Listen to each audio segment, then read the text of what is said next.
নমস্কার, ক্যালকাটা ডায়ালগস থেকে এখনকার প্রতিবেদন নিয়ে আসছি আমি মনোজ দাস। হোয়াইট হাউসের একের পর এক ঝাড় খেয়ে দিশাহারা ইউনূস। বুড়ো বয়সের ঘোড়া রোগ, সেই বুড়ো বয়সের ঘোড়া রোগে উনি ভেবেছিলেন রাজত্ব করব। পরের দিকে প্রথম দিকে বলতেন যেন একদম আমাকে কেউ কিছু বলেনি, আমি খেলা দেখছিলাম, মানে প্যারিস অলিম্পিক্স। সেই প্যারিস অলিম্পিক্স দেখছিলাম, তখন এখান থেকে ছাত্রদের ফোন গেল, আসিফ নজরুলের ফোন গেল, যে বলল যে স্যার আপনাকে আসতে হবে, আমাদের এখানে আমাদের দেশ চালাবার হাসিনা পালিয়ে গেছেন, সুতরাং আমাদের দেশ চালাবার জন্যে আপনাকে আসতে হবে আমাদের কাছে। উনি তখন কি করলেন, উনি বললেন, এমন ভাব দেখালেন প্রথমে যে যেন খবরটা ওনার কাছে নতুন, উনি যেন ভাবছেন কি করবেন।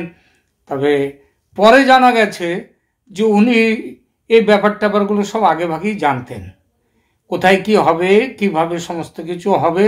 আর পরে যে একজনকে মস্তিষ্ক বলেছিলেন যে তিনি হচ্ছেন পুরো গেম প্ল্যান তার মাস্টার মাইন্ড, সেই মাহফুজ আলম, এরা সবার সাথে ওনার আগে থেকেই যোগাযোগ ছিল এবং কিভাবে এই আন্দোলন তথা সমস্ত হত্যাকাণ্ড ফাণ্ড করতে হবে, করে তারপরে ক্ষমতা দখল করতে হবে, উনি আসবেন, এ করবেন। আর এরা কি ভেবেছিল যে একে বৃদ্ধ, এর উপরে চাপ সৃষ্টি করে আমরা আমাদের কাজটা ঠিক গুছিয়ে নেব, এবং তাই হয়েছে। আজকে জানা যাচ্ছে যে যত এই উপদেশটা হয়েছে, সমস্ত উপদেশটা হচ্ছে জামাত, এই যে উগ্রপন্থী যে সন্ত্রাসবাদী দলগুলো, তাদেরই সব ছানাপোনারা এখন উপদেষ্টা হয়েছে, আর তাদের কথা মতো তাকে এখন চলতে হচ্ছে। এখন ব্যাপারটা হচ্ছে কি, এই যে চলাটা, ভেবেছিলেন যত তো বাইডেন থাকবেন আর তারা দিয়ে যাবে, তাকে সাপোর্ট দিয়ে যাবে এবং তিনি সেইভাবে কাজকর্ম করে যাবেন সব। কিন্তু এখন যেটা দেখা যাচ্ছে যে বাইডেন নয়, বাইডেন থাকছেন না, চলে যাচ্ছেন। 20শে জানুয়ারি ট্রাম্প আসছেন, কিন্তু সেই ট্রাম্প ক্ষমতায় আসার আগেই এই বাইডেন প্রশাসন থেকে এমন ঝাড় আসছে যে ঝাড়ের চোটে চোখে সর্ষে ফুল দেখছেন মোহাম্মদ ইউনূস। ক্লিন্টন, ওবামা, বাইডেনের এত প্রিয় পাত্র, তিনি এই অবস্থায় পড়বেন এটা কিন্তু স্বপ্নেও ভাবতে পারেননি, কিন্তু সেই অবস্থায় পড়তে হচ্ছে। কেন পড়তে হচ্ছে বলি। গতকাল ইউনাইটেড স্টেটসের যিনি national security adviser Jake Sullivan, এই জ্যাক সুলিভান তিনি ফোন করেছেন মোহাম্মদ ইউনূসকে। মোহাম্মদ ইউনূসের সাথে কথাবার্তা বলেছেন। সেই কথাবার্তার সব কিছু হচ্ছে, দেখুন বড় বড় রাজনীতিবিদরা যখন কথা বলেন না, তখন একটা সুগার কোটিং দিয়ে দেন, ভেতরে তেতো কিন্তু বাইরেটা একেবারে মিছরির দানার মধ্যে ওই তেতোটা রেখে দেওয়া হয়। তো এখানে মিছরির দানার মতো করে রেখে দিয়েছেন, যে মিষ্টিটা দিয়েছেন সেটা বড় বড় কথা কিছু আছে। যেমন তারা বলেছেন তারা বাংলাদেশের শান্তি, উন্নয়ন, বাংলাদেশের এর জন্যে তারা আমেরিকা সব সময় তারা রয়েছেন বাংলাদেশের সঙ্গে, এই ইউনূস সাহেবের প্রশাসনের সঙ্গে। কিন্তু তার ভেতরে যে রয়েছে, এবার ভেতরের তেতোটা, সেই তেতোটা শোনাই। তারা বলেছেন এই সময়ে যে জ্যাক সুলিভান বলেছেন যে ধর্ম নির্বিশেষে সকল মানুষের মানবাধিকারকে সম্মান ও রক্ষা করতে হবে। আর এই করার ব্যাপারে আবার প্রতিশ্রুতি দিয়েছেন ইউনূস, হ্যাঁ আমরা তা করব। মানে কি, মানে এখন চলছে না, এখন করা হচ্ছে না, সেই জন্যই তো করবর প্রশ্ন আসে, যে আমরা ভবিষ্যতে এগুলো দেখব। এইবার তারপরে এখানে শেষ নয়, আরও আছে যে বাংলাদেশের সংখ্যালঘু হিন্দু এবং তাদের উপাসনালয় যেগুলো আছে, মন্দির মসজিদ কিংবা বৌদ্ধ ভিক্ষুদের তাদের যে মন্দির, তাদের বৌদ্ধ মন্দির আছে, সেই সমস্তগুলোর উপরে বড় আকারের হামলার বিষয়ে যে ক্রমবর্ধমান ক্ষোভ চলছে আমেরিকা যুক্তরাষ্ট্রে, সেই সম্পর্কে সেটা তুলেছেন, সেই প্রসঙ্গ তুলেছেন আলোচনার মধ্যে জ্যাক সুলিভান। তিনি গতকাল বলেছি আগেই, সোমবার 2024-এর 23শে ডিসেম্বর তিনি তার কথার মধ্যে দুজনেই, উনি বলেছেন এটা দেখুন, উনি বলেছেন হ্যাঁ আমি দেখব। উভয় নেতাই ধর্ম নির্বিশেষে সমস্ত মানুষের মানবাধিকারকে সম্মান ও রক্ষা করার প্রতিশ্রুতি দিয়েছেন দুজনেই। হোয়াইট হাউস থেকে বলেছে এটা আপনাকে দেখতে হবে, আর এদিক থেকে ইউনূস সাহেব বলেছেন আমি এগুলো দেখব। কিন্তু দেখবেটা কি করে? ওই যে রয়েছে যে যে মৌলবাদী সব ইসলামী দলগুলো, তারা তো একেবারে ঘাড়ের ওপরে চেপে বসেছে, এখন না পারছে ছাড়তে, না পারছে গিলতে, উগ্রাতেও পারছে না, গিলতেও পারছে না। এখন এই পরিস্থিতির মধ্যে বাইডেন প্রশাসন তাদেরকে কালকে ওখান থেকে একটা রিড আউটও দিয়েছে, কলের রিড আউট, যে কি আলোচনা হয়েছে সেখানে দেখবেন ওই একটুখানি সুগার রয়েছে, ভেতরে অনেকটাই তেতো রয়েছে। কিন্তু বাইডেন প্রশাসন ডোনাল্ড ট্রাম্পের কাছে ক্ষমতা দেবেন আর 1 মাসেরও কম সময় আছে। আর এই কলটি আসছে ঠিক তার আগে জ্যাক সুলিভানের কাছ থেকে, বাইডেনের ন্যাশনাল সিকিউরিটি অ্যাডভাইজারের কাছ থেকে। ভারতের এর পেছনে আরো অনেকগুলো, কেন আজকে সেখান থেকেও বলতে তারা বাধ্য হচ্ছেন কথাগুলো বাইডেন প্রশাসনের তরফ থেকে, সেটাও কিন্তু আছে, তার একটা পেছনের ইতিহাস আছে। আচ্ছা, বাইডেন কোন দল থেকে তিনি আমেরিকার প্রেসিডেন্ট হয়েছিলেন নির্বাচনে জিতে? দলটার নাম ডেমোক্রেটিক। এই যে ডেমোক্র্যাট দলের সেই দলের কংগ্রেসম্যান, তাদেরই দলের কংগ্রেসম্যান হচ্ছেন একজন মিস্টার থানেডার। বাংলাদেশে হিন্দুদের হত্যা এবং তাদের মন্দির ধ্বংসের বিষয়টি দেশের অন্তর্বর্তী সরকারের প্রধানের কাছে জোরালোভাবে উত্থাপন করা। জোরালোভাবে মানে তাকে ডেটে চাপ দিয়ে বলা যে হোয়াইট হাউসের মতে যে আপনারা ওখানে ঠিক মতো চালাতে পারছেন না, হিন্দুরা অত্যাচারিত হচ্ছে, সুতরাং আপনারা এক্ষুনি কথা বলুন ইউনূস সাহেবের সঙ্গে।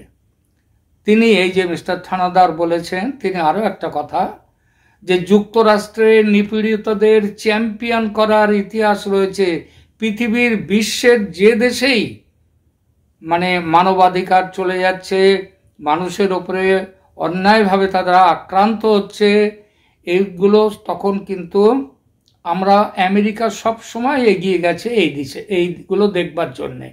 এখন আমেরিকা যাদেরকে বসিয়েছে ক্ষমতায়, এই ইউনূস প্রশাসনকে, তাদের উপরে চাপ দিয়ে যাতে শান্তি পুনরুদ্ধার হয়, সাম্য ও ন্যায় বিচারের নীতিতে একটা জাতির পুনর্গঠনের প্রতিশ্রুতি, এগুলো পূরণ করার জন্যে যেন আমেরিকা বাংলাদেশের সাথে বিষয়টা নিয়ে গম্ভীরভাবে জোরালোভাবে কথা বলে, এইটা তিনি বলেছিলেন গত সপ্তাহে। ওই ইউএস ক্যাপিটল আছে, তার পাদদেশে সাংবাদিকদের তিনি এইটা জানিয়েছিলেন। আবার দেখুন, হোয়াইট হাউস তারা জানাচ্ছে যে কলের সময় মিস্টার সুলিভান একটি চ্যালেঞ্জের সময়ে বাংলাদেশকে নেতৃত্ব দেওয়ার জন্য মিস্টার ইউনূসকে ধন্যবাদ জানান। এইটা হচ্ছে ওই যে সুগার কোটিংয়ের অংশটা। সুলিভান বলেছেন একটি সমৃদ্ধ, স্থিতিশীল এবং গণতান্ত্রিক বাংলাদেশের গঠনের জন্য মার্কিন যুক্তরাষ্ট্র সমর্থন করেছে, সমর্থন করবে। কিন্তু বাংলাদেশের সামনে যে এখন চ্যালেঞ্জগুলো এসছে, সেটা মন্তব্য, সেই চ্যালেঞ্জগুলো মোকাবিলা করবার জন্য তিনি বলেছেন, এবং বলেছেন এই ব্যাপারেও এটা শুধু বাংলাদেশের ওপর ছেড়ে দেবে না, বলে দিয়েছে এইটা করার জন্যে আমেরিকা তাদেরকে পেছনে থাকবে, আশ্বাস দিয়েছে। কিন্তু মুশকিলটা হচ্ছে এই অ্যাকশন যে তাদেরকে সমর্থন দেবে, তোমরা অ্যাকশন নাও, এই অ্যাকশনটা নেওয়া হচ্ছে না। এই নেওয়া হচ্ছে না বলে ওখানকার হিন্দু অ্যাকশন বলে যে সংগঠন আছে, তারা হিন্দুদের বিরুদ্ধে নৃশংস হামলার উদ্বেগজনক যে সমস্ত কথা বাইরে আসছে, বিশেষ করে গত 2 সপ্তাহে তাদের সেই ক্ষতিগ্রস্তদের কাছ থেকে সাহায্যের জন্য প্রচুর আবেদন পৌঁছচ্ছে আমেরিকায়। এবং এই সমস্ত অনুরোধের পরিপ্রেক্ষিতে বাংলাদেশে গত 5.5 মাসে যা ঘটেছে তা স্পষ্টভাবে প্রতিফলিত করে যে মোহাম্মদ ইউনূস জামায়াত ইসলামী এবং তার সহযোগীদের আটকাতে ব্যর্থ। এই কথা গতকাল কানোয়ার সিব্বল, ভারতের এক সময়ের তিনি কূটনীতিক, তিনি এই কথাটাই বলেছেন যে ইউনূস তো দেশ চালাচ্ছে না, ইউনূস বসে আছে কেবল ওপরে, দেশ চালাচ্ছে এই সাম্প্রদায়িক শক্তি জামায়াতে এবং তার সহযোগীরা। এরা মন্দির জ্বালাচ্ছে, হত্যা করছে, এমনকি নারীদের ধর্ষণ করছে। হিন্দু সম্প্রদায়ের একের পর এক পুরোহিত তাদেরকে মারছে, তাদের হিন্দুদের যে নেতা সেই নেতাদের বন্দী করে রাখছে, এমনকি তাদেরকে আইনের সাহায্য পর্যন্ত নিতে দিচ্ছে না। এই জামায়াতের ইত্যাদির উকিলরা তারা গিয়ে তাদের সামনে বিচারালয়ে গিয়ে তারা উজ্জুতি করে সেখানে তাদের হয়ে কাউকে দাঁড় করাতে দিচ্ছে না। বাংলাদেশের ওপর এই নিষেধাজ্ঞা আরোপ করা, এটা হচ্ছে তিনি বলেছেন আমাদের যে নিষেধাজ্ঞার পরিপ্রেক্ষিতে স্যাংশন, বাংলাদেশের বিরুদ্ধে এবার স্যাংশন চলে আসছে। সেই স্যাংশন তোলা করার জন্যে যাতে তাদের নানা রকম ভাবে বাংলাদেশকে স্যাংশন দেওয়ার জন্যে আমেরিকার কাছে প্রস্তাব। কিন্তু সেই সঙ্গে আরো একটা বড় দাবি এবার পৌঁছে গেছে আমেরিকার প্রশাসনের কাছে, বাইডেন প্রশাসনের কাছেই পৌঁছে গেছে। যে দাবিটার কথা আমি আজ থেকে 3 মাস আগের থেকে আমি বলেছি, সেটা হচ্ছে বাংলাদেশের ভেতরে সেখানটাতে হিন্দুদের জন্য, বৌদ্ধ এবং খ্রিস্টানদের জন্য মিলিতভাবে এদের জন্য স্বায়ত্তশাসিত অঞ্চল তৈরি করতে হবে। আমি বলেছিলাম 3 মাস আগে আমি দেখবেন পেছনে গিয়ে যে রংপুর এবং চট্টগ্রাম এই দুটো জায়গাকে হিন্দুদের এই যে ওখানকার সংখ্যালঘু যারা রয়েছে তাদের জন্য স্বশাসিত অঞ্চল করলে যদি বাংলাদেশকে তাহলে ভাগ করার কিংবা কেটে ফেলার কোনো দরকার হয় না। যদি এই দুটো জায়গায় হিন্দু এবং এই যে সংখ্যালঘুদের স্বায়ত্তশাসিত অঞ্চল করা হয়, এই স্বায়ত্তশাসিত অঞ্চল কিন্তু পৃথিবীর বহু দেশে আছে, এমনকি চীনেও আছে, আমি সে কথাও বলেছিলাম। এবং সেখানটায় এখানে দুটো জিনিস তাহলে আসছে।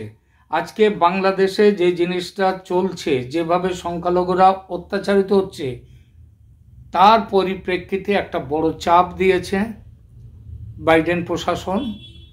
আর আরো একটা জিনিস আসছে, সেটা হচ্ছে যে সংখ্যালঘুদের জন্য দুটো স্বায়ত্তশাসিত অঞ্চল তৈরি করতে হবে।